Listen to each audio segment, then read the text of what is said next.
on that day, when we were reported, there was our power trip, and it's a system-wide trip. Usually power trip is only on a certain section. System-wide trip that we have to isolate, this is a major fault. You have to isolate section by section, right? And that's why it takes us this long 4 hours to troubleshoot and to restore the system. First of all, you must identify the source of this problem, right? After identifying, you need to isolate it, and then, physically we have to remove the cable from the third rail. After going through all the whole process, then that part of the power have to switch off. Then the third rail is being powered from the adjacent station. That's why the whole process took us 4 hours. And how exactly did you identify? We have to go through. All these our third rail are being powered one section by another section. So we have to go through section by section to isolate. And in the end, just like our home circuit breaker, right? Once it tripped, you have to identify through switching on which circuit until you identify that circuit. Once you switch on the circuit, it tripped, and that's the section that caused this problem. But you mentioned you smell like a burning smell. Yeah. After it tripped, the section is quite long. So we need someone to go and identify where is the spot that really caused this problem. And the burning smell and all these things indicate that, hey, there's a problem down there. I was personally down to on site, and I found that the water was really get heated up. The water in the pit got heated up. What is the chance of this happening again? We have gone through the whole system. We have tried our best.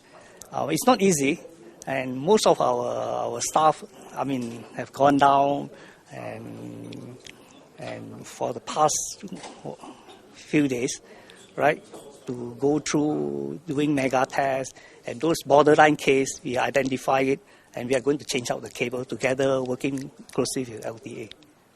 And how long will this take when you go and change out? We should complete it before the opening of Circle Line 4 and 5. In fact, we have checked all the 4 and 5. Now 1, 2, 3, another 12 stations, about 16 stations to go. Every night we are sending our staff to identify and to... It was mentioned that in terms of technical for SMRT transport, 75%, but how does this kind of fall into that, this cable? This is very unusual. We have, for North, South, East, West line, we have never experienced this before. This is something that, because of the nature of how we install it, and also in the North, South, East, West line, we are using cable trough, whereas in this we are using conduit. When cable pull through the conduit, the chances being damaged because of the roughness of the conduit, unless you really clean the conduit properly.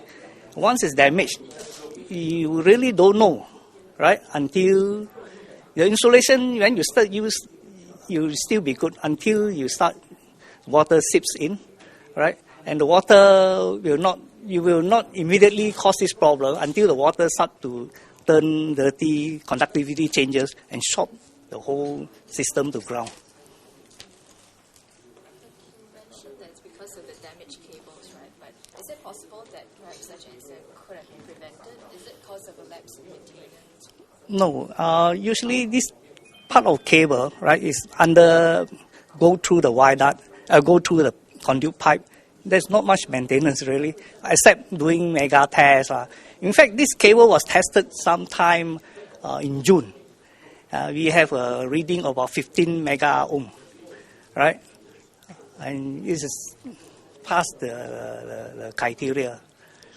So, but certainly, once water gets dirty and the whole thing brought the whole third rail down, that's just the problem.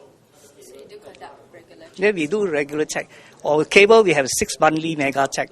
That is the insulation check.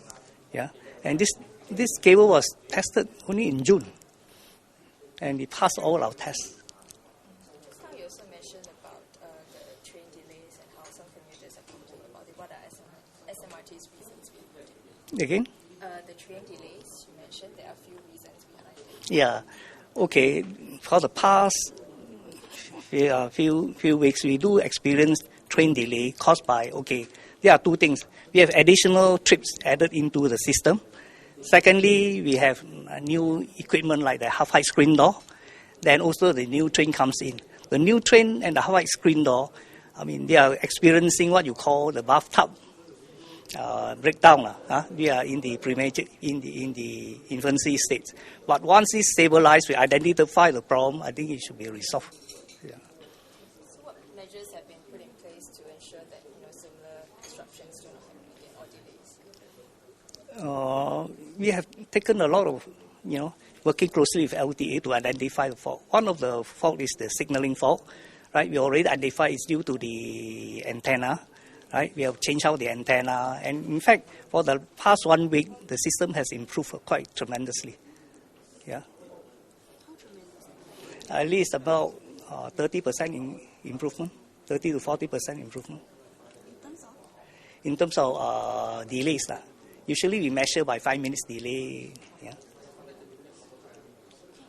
Okay. Sorry, I'm just going back to the cable fault, right? In terms of you were saying that you guys overhaul, do regular maintenance.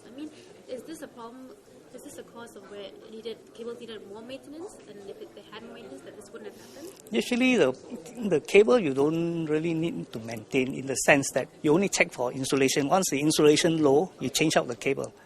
However, we don't really have experience in our north, south, east, west line on this low insulation. Cable, you normally just check the insulation. You don't really go and change out or do any test on cable. Unlike telephone cable you may need to do some testing because it really the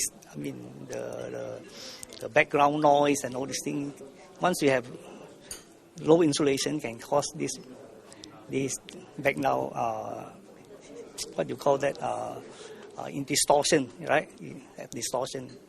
So for the power cable, you really, if you pass the 1 meg ohm criteria, we really need not do very much maintenance. Yeah. Why is it that the main line has no such? No, tunnel leakage problem we have mainline, but has been really remedied through these years. Tunnel leakage is something we really want to address. Otherwise, this water flow into all our equipment, our equipment rooms. The thing we do is that we grab the tunnel, divert the water to other area, go into our some area where we use our pump to pump out to keep the whole place dry.